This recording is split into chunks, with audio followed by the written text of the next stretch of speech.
I mean, this is ridiculous. It's a radio show.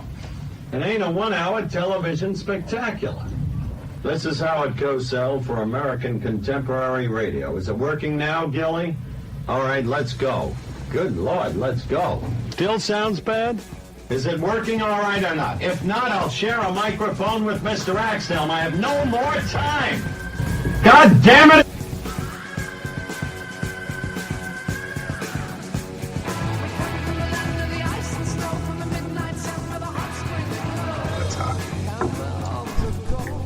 Hi, everybody. Welcome to Fight Net Radio. I hope that recorded. Lee Honish, Andrew Labouche. I'm the guy who watches fighting and, well, all sports for entertainment value. Andrew likes to believe he is... You think of yourself as a journalist, right? You think of yourself as... come on, be honest. Are you a fan first or a journalist? Well, no, I'm not a fan. If I was a fan, I'd be at all these fights still, right? Right. No.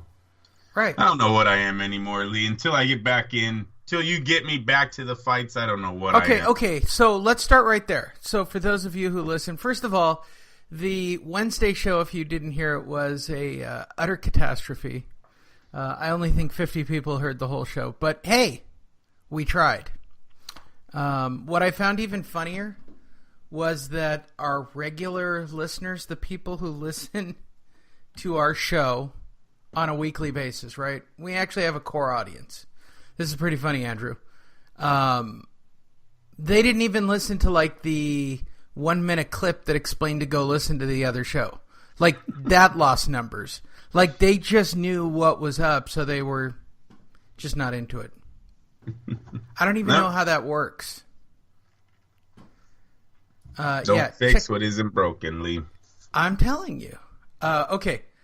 So, up until last week, literally thousands of clicks, hundreds of downloads, like we're cruising right along. Last week's special show with the title, Oscar de la Hoya Joins the Church of Scientology, only got 17 downloads. Eesh. By the way, that's our worst show ever. Like, you guys didn't even open the show to find out that we did web-only content, which is still up. I'm going to leave it up for another week because it's got lots of news on it. All you have to do is type in fightnetradio.com, and it will take you straight over. It's right at the top of the page. Just click right on the picture. It's a video that's playable. There you go. That'll do it. LasVegasDiscount.net for all your Las Vegas Discount Net needs. You're Andrew, I'm Lee. I think I did all that important stuff at the top of the show. We are ready now to begin the show. To begin the show, we will talk first about, I guess, Friday night's card, Andrew. And yes, sir. Spike O'Sullivan, literally the whitest white guy ever with that bullshit-ass mustache that I can't stand. Carson, California, Spike O'Sullivan took on Abreu, right? But not even a real Abreu. He took on the Dominican Republic Abreu, and he lost for the second time in his 7-year pro career. And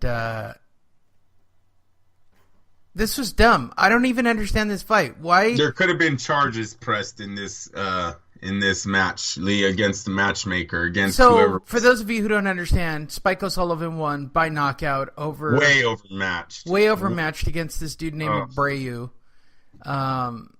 This was dumb. It was, the whole middleweights. We're going to talk bad about the middleweights probably all day today, people. And it started last week, right, with the Daniel Jacobs fight, with the Overmatched card we had to watch on HBO.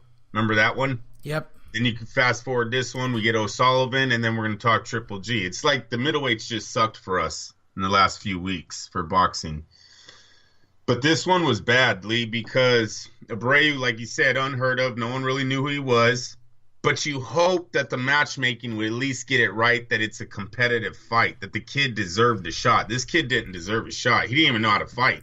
Lee, he did not know how to fight. He didn't know how to throw a punch. It's so sad that O'Sullivan is just sitting in the pocket kind of with a smile on his face the whole time as he's pummeling this guy. You Now, mean like the Gennady Golovkin fight? By the way, same thing in the Golovkin fight. I know. That's what I mean. This whole middleweight thing for the last 2 weeks was this was bad, because I've been telling you guys since February they could have made a match between any of these three. Triple G versus O'Sullivan would have been a way better fight than what we watched either of these men fight in last night. And then Daniel Jacobs with the rematch would have been a great fight, even though that's maybe asking too much. It was still an option in February.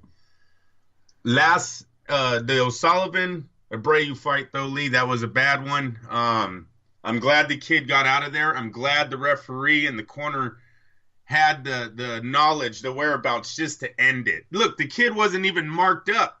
Bro, he spit out his mouthpiece twice. The second time, he's like laughing. Mentally, Lee, he was breaking down. He had nothing. He had nothing in round one. In round one, he's literally throwing a punch with, how do they call it, a bow and arrow punch? And he's just getting hit with the left hook every single time the kid flinched. O'Sullivan countered with the left hook and is just hurting him. You hear the commentator say he's going to get hurt. We're only 3 minutes into the fight. The commentator is already talking like this. The kid puts his hands down. Lee, he puts his hands down like he's just giving up, trying to do the no defense, I have my arms up to block my chin, and gets hit with everything. It was a bad fight. Bad matchmaking. They're lucky he got out of there. The ref saved him. They should bring that referee back. Yeah, that's fine replay. That's a lot of replay for that fight. Hey, Lee, you want to see one of the worst? You know what? When you're trying to get a white KKK crowd in to see Spike O'Sullivan beat up on some nationality that isn't white, and apparently all nationalities that aren't white are bad. I've now learned that. This is the white credo. So anything that is not white, right, of course, is bad. At one time, wasn't it only blonde hair and blue eyes? Come on now. I have no hair. I know. You might have been whacked, bro. Might have been. Ryan Garcia goes the distance against Jayson Velez in what I can only describe as a shitty fight. I can't believe that this was going to be in Vegas on Friday night after the weigh-ins, Andrew. This whole card is a shit show. I mean, I would have sat through it because maybe it would have been like $5 tickets or something right after the fight. Because that's, for those of you who don't understand, here's Oscar's formula. Put on a fight, then Friday night after the weigh-ins, a couple hours after the weigh-ins, they do boxing in the MGM Grand or the T-Mobile Arena, or it probably would have been the MGM Grand, right? And then they offer everybody $5 tickets. Now, the advantage of buying a $5 ticket, it gets you a better seat to the weigh-in, and you get to watch boxing after. And since it's on ESPN, it allows for them to make it look like a better crowd. If you are a regular listener of this show, you will have listened to me at a few of those fights. I actually go up to the skybox because there's nobody there. Nobody at the MGM. I just go up to the tables and hang out and plug in and record a show. And it's kind of interesting. There's nobody at the arena, but it's interesting. This fight card that you watched on Friday night, some of you, was on ESPN, and it was shitty. And if it had been at MGM after the weigh-ins, it probably would have. I don't know. It was shit. I don't know what their thing is with Ryan Garcia, Andrew. I don't get Ryan Garcia. He has 800 social media followers. Okay, so he sold out. He sold like 6,000 something tickets. 800 social media followers, or 800,000? 800,000. I'm telling you. You said 800. No, I thought I said 1,000. I'm going to rewind it, and people are listening. And all right, whatever, dude. Is this my opportunity to remind people of the show? Andrew is the journalist. I am the personality. It's my job to watch these fight for entertainment value. Was there on the Lee Honish scale of was there entertainment value, Andrew? Yes. Was there any entertainment value in this fight? Yes. Jayson Velez pushed Garcia. Look at Jayson Velez opened up a lot of eyes. Jayson Velez is now having a lot of the boxing world telling Ryan Garcia he needs to be a little bit more humble when he talks about Gervonta Davis or fighting another champion, any champion. Lee, this is the first time he stepped up, right? We all said it going into this fight. Velez is he used to be an undefeated prospect in the sport with Top Rank, Puerto Rican kid. Never developed into anything, but we all knew his name. So this is a big step up. Never been stopped. That's another thing. Now the downside, Lee, he was retired. He was working at a fast food joint in Puerto Rico when Top Rank or Golden Boy, called him. So you would think Garcia is going to walk through this kid. He's going to show his power. What's he got, 13 knockouts out of 14 fights? And before the fight, he's talking about he takes people's souls. Stupid comment. You got to tell this kid, you're not supposed to talk like that. Your fans can say that about you, but come on. The first time they stepped up, it goes 10 rounds. And you're the one that looked like he was gasping at the end. Or you're the one that was staring. Or let me pose a different theory, Andrew. He was staring at the clock. Come on. I'm just asking. You what happened. Let me pose a different theory. All right. It's not a theory. It's what happened. Well, okay, but let me put a different narrative. Here's a big word: narrative. Okay. To what you just said. Is that would be the correct word? You ready? Yes. Okay. Ryan Garcia sucks. Jayson Velez sucks. Two guys who suck got into the ring together and sucked. Jayson Velez sucked a little bit less than Ryan Garcia. He tested Could that be true? Wait, Andrew. No, but Lee, wait a Could minute. that statement be true? Lee. Andrew? No to the court. Don't make me treat you as a hostile witness. Could it be... Right now, Ryan Garcia is suspect. Yes. This fight did not help him. Suspect. Sucks would be the word I'd say. I haven't seen anything that makes me want to believe in Ryan Garcia. They're going to build this dude up, and then they're going to throw him into the deep end, and he's going to get fucking rocked. He better stay away from Davis. Don't fight Gervonta Davis. Remember, you're saying Mayweather and them know how to bring this guy up. This guy is light years ahead of what he showed this weekend.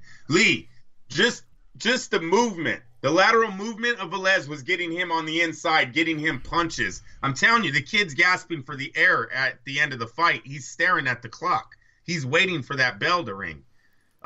They tell him he needs to finish big. I think in round 7, he loses the next 2 rounds. It was Velez almost came back. 4 rounds, I think I might have gave Velez in this fight out of 10. And a lot of it at the end. But in the early rounds, what was keeping Velez from dominating was the power of Ryan Garcia. The power is real. He was hurting Velez. Not doing enough to keep him off. But when he touched him at a lot of it, end of the round, right? Touched him at the end, you see Velez get a little wiggly on the legs. De La Hoya calmed ESPN down with all the talk about him being the next Oscar. They went to Oscar on a little interview before the fight, Lee, and they said, well, everyone's saying he's the next you. And De La Hoya, I swear to God, Lee, you got to go back and watch this, you guys, if you missed this. He goes, they go, Oscar, when did you know you were at the next level? And you know what he said, Lee? My very first fight. When I was snorting cocaine off of strippers. No, he's not that guy at that moment. Oscar don't flip out. Oscar was that guy. No, he wasn't. Because I went to some of Oscar's early fights. I don't think Oscar used to come out to the crowd not warmed up. By the way, you can go back and check this from the Caesar's Palace days. Oscar would show up not warmed up, right? Throwing T-shirts and kissing people on his way to the ring.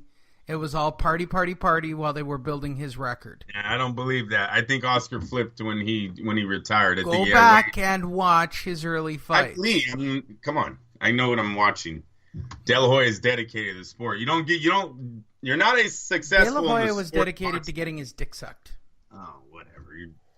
All right. So, where was I going with that? I don't know. Oh, Garcia, the Ryan Garcia. So anyways, De La Hoya goes, look, he's fighting here. Where were they? The StubHub. Oscar's opening up Staples Center, right? Yeah. Way bigger. So Oscar just put a hole. He kind of capped that